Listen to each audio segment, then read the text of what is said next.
油价明天涨，轮胎今天涨。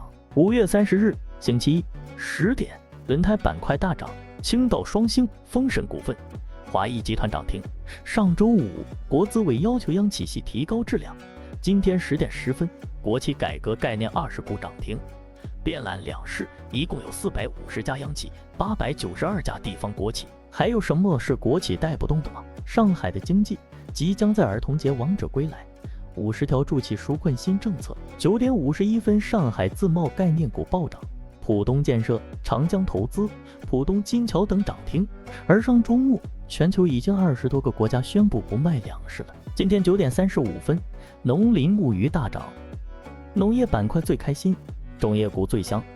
今天沪指尾盘全靠氢能源、芯片。两部委召开第1场加氢站建设管理运营专题座谈会。2点04分，氢能源股雄风再起，蓝科、高新等多股直奔涨停。2点10分，芯片股大涨，凯盛科技、粤领股份涨停。元宇宙概念股汤姆成为 HarmonyOS 为鸿蒙系统新能源车首款车载刷脸登陆游戏。一线城市开始内卷。